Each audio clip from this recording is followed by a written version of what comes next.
Saya sudah bilang tadi, baik begitu ditiupkan sangkakala, maka matilah semua makhluk. Itu yang terjadi. Kemudian terjadilah benturan-benturan kiamat, hari kiamat, dan banyak ayat Al-Quran yang lain juga menyebutkan maka planet-planet akan bertabrakan dan seterusnya. Kemudian pada saat itu manusia akan dibangkitkan dengan tiupan sangkakala yang kedua, dan turunlah hujan, gerimis tadi lalu membuat mereka bangkit. Nah pada saat mereka bangkit ada hadis Nabi SAW yang berbunyi, riwayat Bukhari. Kata Nabi SAW, semua laki-laki yang dibangkitkan seperti ayahnya Adam, 60 siku ke langit, 27,5 meter. Dan semua perempuan seperti Hawa, istrinya, ibu kita, alaihissalatu wassalam. Kemudian 40 siku ke langit, 17,5 meter. Lalu kemudian dibangkitkan tanpa baju, tanpa khitan, dan tanpa alas kaki. Lalu keluar dalam riwayat Bukhari yang lain berbunyi, Aisyah berkata, ya Rasulullah, ya, bukankah mereka bisa saling lihat melihat? Kata Nabi SAW, bukan, hari itu bukan seperti yang kau bayangkan wahai Aisyah. Dibangkitkanlah mereka. Lalu ada riwayat lain menjelaskan, kata Nabi SAW, riwayat Imam Ahmad, bahwasanya akan setiap Nabi akan berdiri dan diikuti oleh umatnya di belakang. Setiap Nabi akan berdiri dan diikuti oleh umatnya di belakang, gitu kan? Jadi nanti misalnya pengikut Nabi Isa, pengikut Nabi ini, dan kata Nabi SAW akan ada Nabi pun dibangkitkan sendirian, karena nggak ada yang ikut dengan dia. Kan dalam sebuah riwayat yang sahih, riwayat Hakim, berbunyi kata Nabi SAW, waktu ditanya tentang jumlah para Nabi, beliau mengatakan jumlah Nabi 120.000, diantaranya 313 Rasul. Yang diceritakan kepada kita berapa? 25 Nabi dan Rasul. Jadi masih banyak. Dari Rasul saja yang 313, kita cuma dapat 25, itu pun masih ada Nabi diantaranya, bukan semua Rasul. Ini jumlahnya 120.000, jadi masih banyak kita belum tahu kisahnya. Nah, sudah kita jelaskan di pasal masalah iman kepada para Nabi dan Rasul. Baik, mereka akan dibangkitkan di belakang Nabi-Nabi mereka. Kemudian para Nabi-Nabi diberikan naungan oleh Allah Subhanahu Wa Taala. Lalu manusia akan tenggelam sesuai dengan kadar keringatnya masing-masing. Ini semua apa yang saya sampaikan teman-teman akan ada dalil yang saya sebutkan ya. Jadi semua akan ada dalil, karena ini rentetannya bahasan kita malam ini akan kita hubungkan dengan buku yang lain nanti. Kita akan bahas tentang surga dan neraka. Judulnya Rasulullah SAW cerita surga dan neraka. Nanti akan saya bawakan bukunya insya Allah. Itu akan kita pelajari untuk melengkapkan bahasan kita. Karena Syekh Abu Bakar rahimahullah menjelaskan di sini hanya secara global tentang kiamat itu benar terjadi. Lalu itu di pasal ke-10, pasal ke-11 tentang surga dan neraka. Tentang kuburan, nikmat dan siksa kubur. Hanya itu saja. Setelahnya langsung pindah ke masalah bahasan lain. Sudah tidak masuk lagi ke masalah kiamat. Padahal masih ada rangkaian surga dan neraka. Makanya kita datangkan buku lain pelengkapnya. Nanti insya Allah saya akan perlihatkan. Baik. Setelah itu teman-teman sekalian, semua manusia akan tenggelam dengan kadar keringatnya. Dan di buku itu nanti akan panjang lebar dari dalilnya semua. Riwayat-riwayatnya, hadisnya lebih panjang daripada apa yang kita bahas sekarang.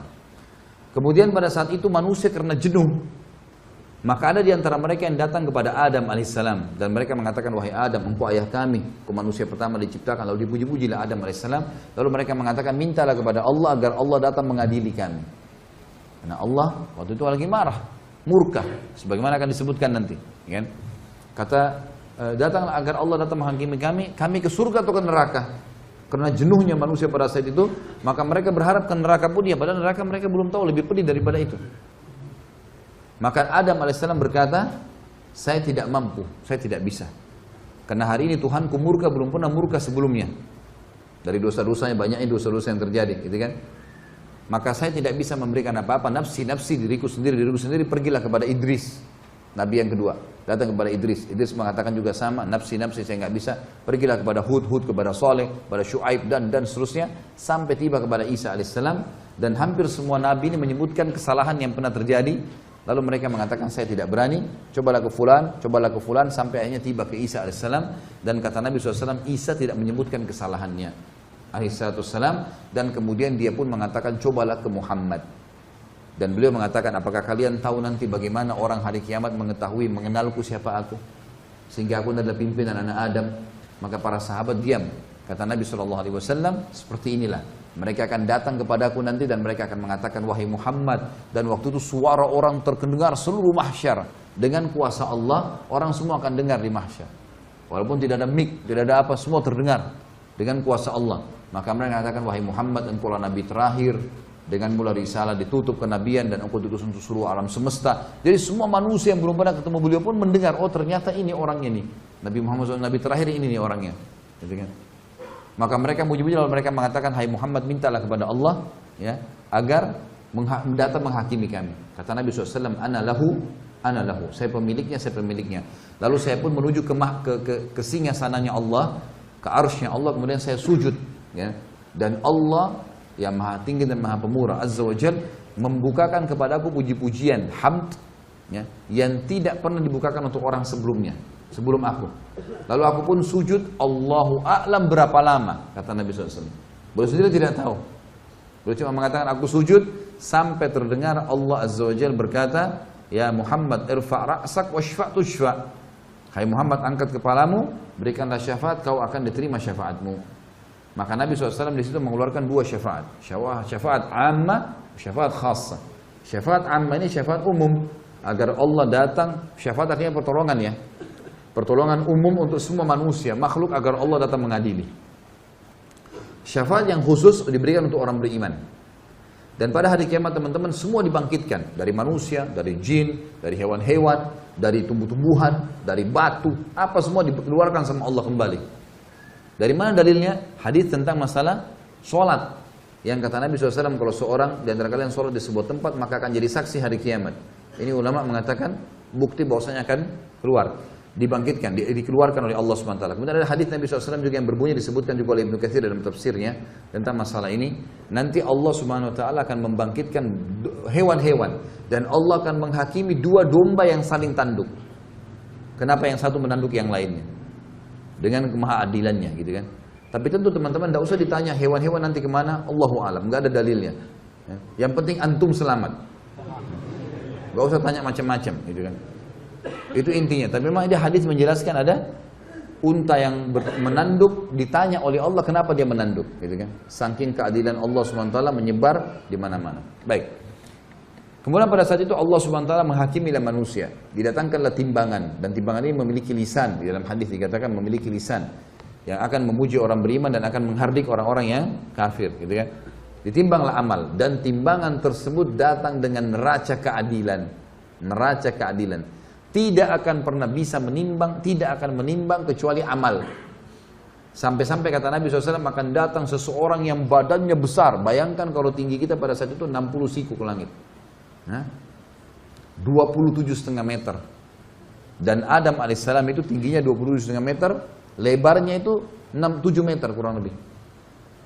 Itu luar biasa. Semua manusia akan begitu, laki-laki. Ada seseorang kata Nabi SAW badannya besar, loncat ketimbangan amalnya untuk memberatkan dan tidak bertambah sedikit pun. Dan tambah cuma amal solehnya. Nggak ada gunanya dia loncat itu pun tidak akan bermanfaat. Ditimbanglah amal tersebut. Orang-orang yang memang lolos adalah orang-orang yang disendirikan oleh Allah Subhanahu Wa Taala. Kemudian orang-orang yang masuk neraka juga dimasukkan neraka, tinggal ditimbang adalah orang-orang yang beriman yang punya dosa. Baik, sementara tunggu di mahsyar tadi ada yang saya lupa, ada 7 golongan yang dinaungi oleh Allah pada saat itu, tidak kena panasnya matahari.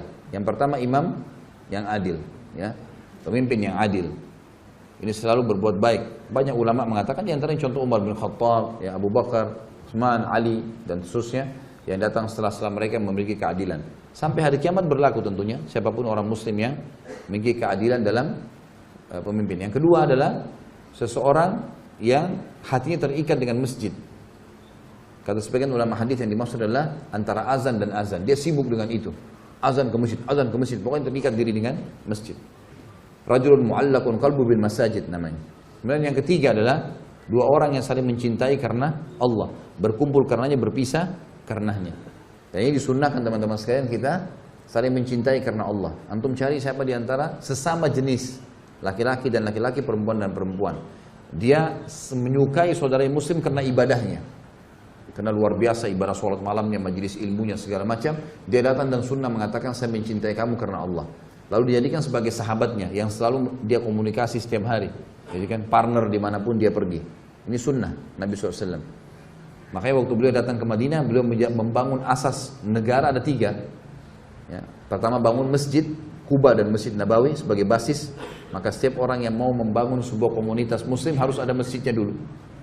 Kemudian yang kedua, mempersaudarakan muhajirin dan ansar, ini yang kita bahas. Yang ketiga adalah menulis kesepakatan dengan orang-orang kafir di Madinah agar membela bersama-sama Madinah. Ini asas negara kata para ulama yang mesti ada bagi setiap muslim. Baik. Pada saat itu orang yang bersaudara karena Allah, berkumpul karenanya, berpisah karenanya akan mendapatkan juga naungan Allah Subhanahu wa taala. Ini yang keberapa? Yang ketiga. Dua dari mana? Yang keempat, seorang laki-laki masuk dalamnya kata para ulama perempuan. Seorang laki-laki yang dipanggil oleh seorang wanita yang cantik, memiliki kecantikan dan kedudukan. Bisa kekayaan, bisa jabatan, bisa ke jalur nasab, jalur keturunan yang mulia, sempurna, sudah cantik, sudah pintar, sudah kaya, segala macam, menggoda sekali sebenarnya, mengajak dia berzina, lalu dia mengatakan saya takut karena Allah. Kemudian yang kelima adalah seseorang yang mengingat mengingat Allah sendirian lalu dia menangis. Ini juga fadilah orang yang menangis karena Allah Subhanahu wa taala, ya.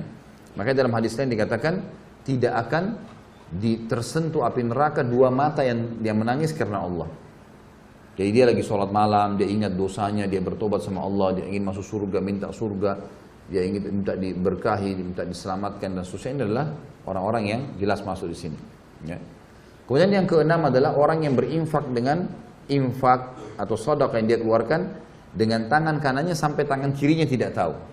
Tentu kata ulama hadis ini dimaksud ya, kinayah dalam arti kata tangan kanan, tangan kiri kalau kita keluarin ini saya kasih marwan air, tetap aja tangan kiri ada di sebelah saya.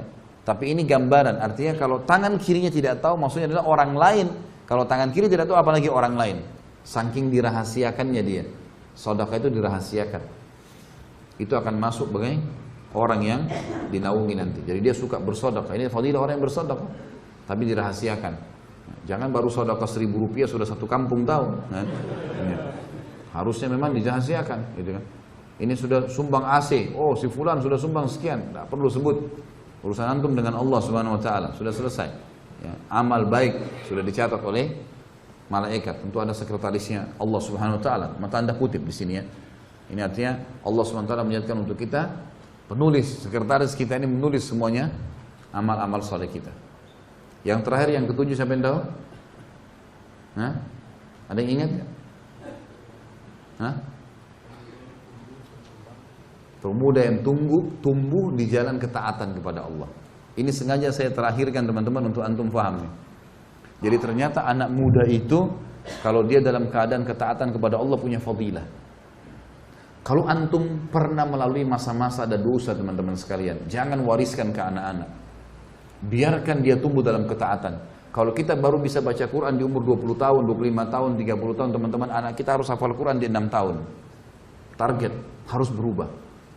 Ini punya fadilah sendiri. Jadi anak muda yang tumbuh dalam ketaatan Allah. Sampai kata Nabi SAW dalam hadis lain, Inna Allah yu'jubu min syabin laysa lahu sabwah. Allah kagum dengan anak muda yang tidak ikuti hawa nafsunya. Allah Azza wa Jalla mencipta kagum dengan orang ini.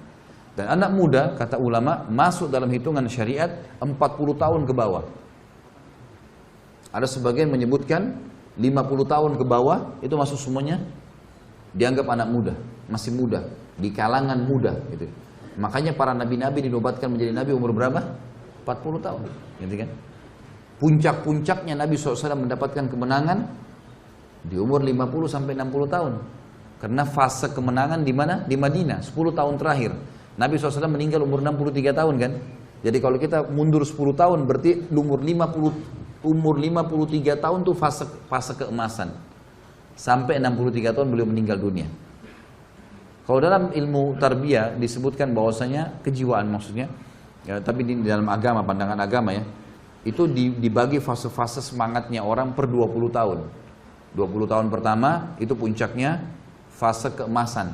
Di situ orang mau punya prestasi. Umur 20 tahun kedua berarti 40 tahun. Itu fase di mana orang mengejar sebuah prestasi. Apa ini? Saya harus jadi apa?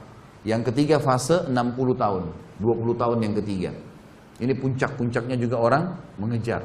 Biasanya umur-umur 60 tahun itu kalau orang biasa di akademik, dia berusaha mengejar prestasi tertentu. Karya tulis kah, gelar profesor kah, apalah ya. Seperti itulah ya.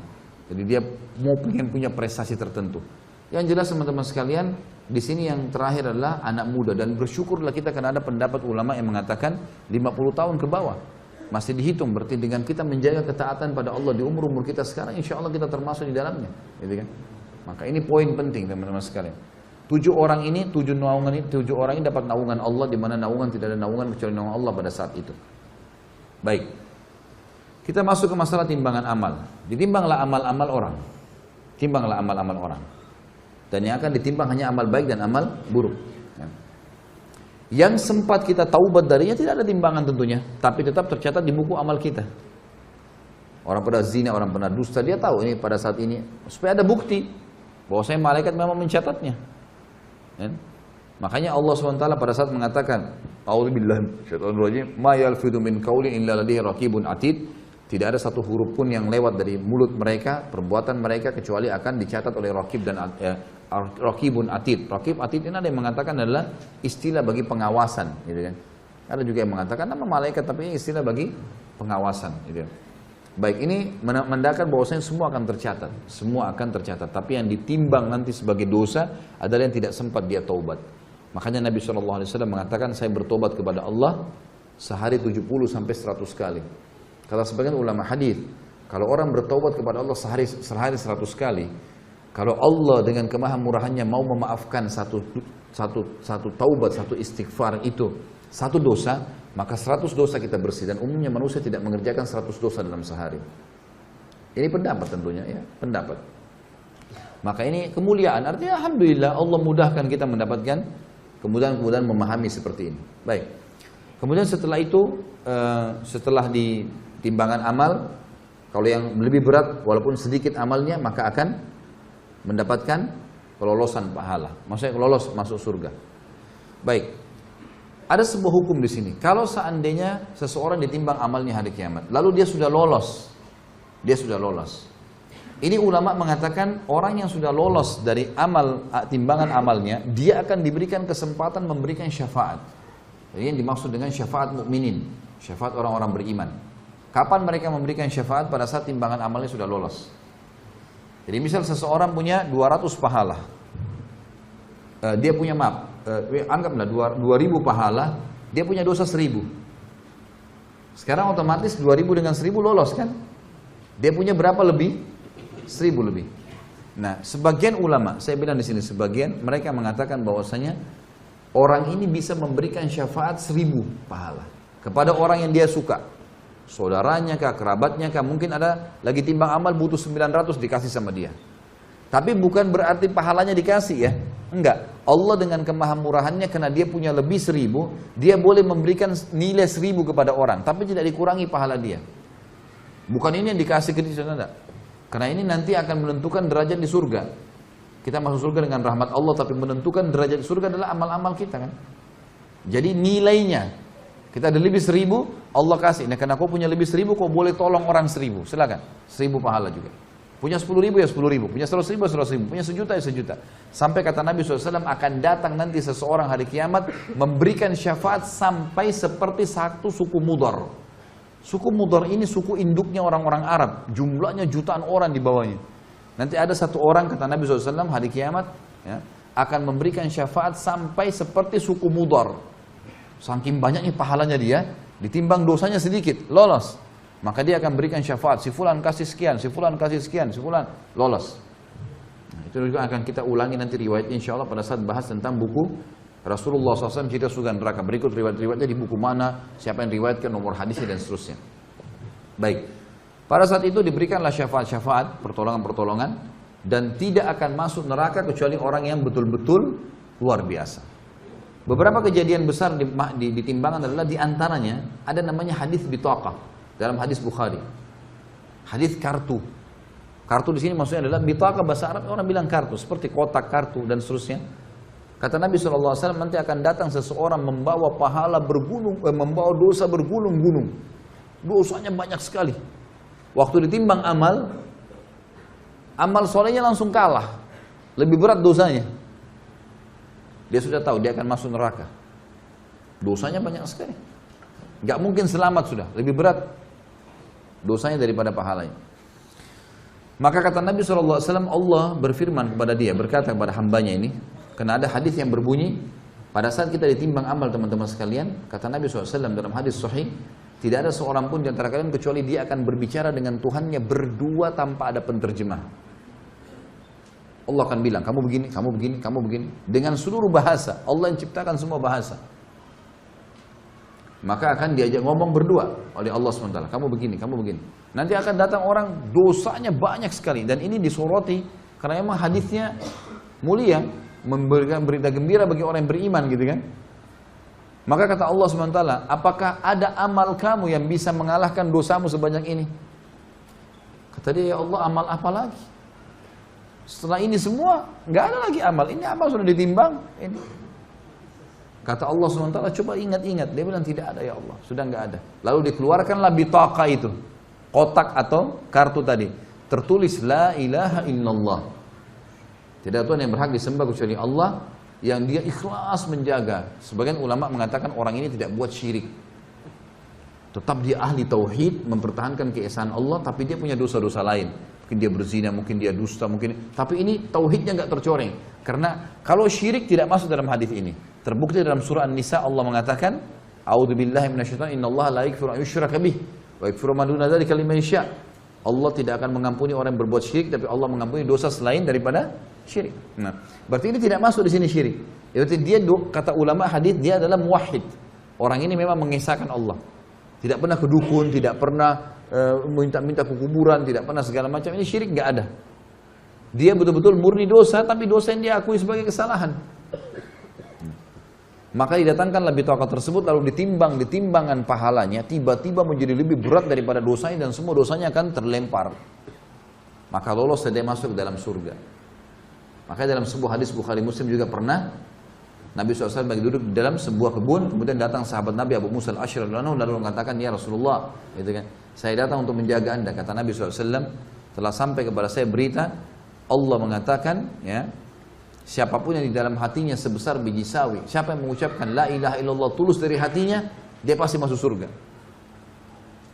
Maknanya adalah, kalau dia masih punya dosa pun, kemudian dia masuk neraka dulu, tetap akan masuk surga. Nanti kita bahas masalah syafaat. Kalau kita bahas surga dan neraka, nanti akan ada orang-orang yang sudah belang-belang di neraka, sudah bolong, sudah hangus, keluar asap, dikeluarkan oleh orang-orang mukmin dan Nabi SAW dari neraka. Kemudian mereka akan dicemplungkan di sungai-sungai yang berada di pintu gerbang surga, lalu mereka tumbuh seperti tumbuhnya tanaman yang masih baru tumbuh, masih lemah sekali. Dan para ahli surga menyemproti mereka dengan menyirami mereka dengan air-air itu. Nanti akan kita bahas insyaallah masalah surga neraka, masalah itu akan keluar mereka. Maka kata Abu Musa al-Asy'ari, Rasulullah, apakah boleh saya sebarin ke orang-orang ini? Kata Nabi SAW, kalau kau sebarin berarti mereka akan bergantung dengan itu. Jadi maknanya di sini memang mentauhidkan Allah penting kan, la ilaha illallah itu kalimat tauhid kan, pengesaan. Tidak ada sekutu bagi Allah, tidak ada Tuhan yang berhak disembah kecuali Allah. Enggak ada sekutu baginya masalah itu. Baik. Setelah itu teman-teman sekalian, setelah semua ditimbang amalnya, orang-orang beriman yang sudah lolos tadi tanpa hisab, orang beriman juga yang sudah lolos dari timbangan ini akan kumpul di Haud. Haud ini adalah kuala Nabi SAW di mahsyar. Kuala Nabi SAW di mahsyar. Kata Nabi SAW, ana faratukum, saya akan dahului kalian ilal Haud, ke Haud. Lalu beliau pun mengatakan, saya akan tunggu dan saya akan melihat satu persatu orang yang lolos di Haud. Mereka akan minum dan siapapun yang minum dari haud tidak akan pernah haus selamanya. Yang tidak minum di situ hanya orang kafir, musyrik, orang munafik dan orang-orang yang dasarnya mukmin tapi banyak dosanya, masuk neraka dulu karena dosanya lebih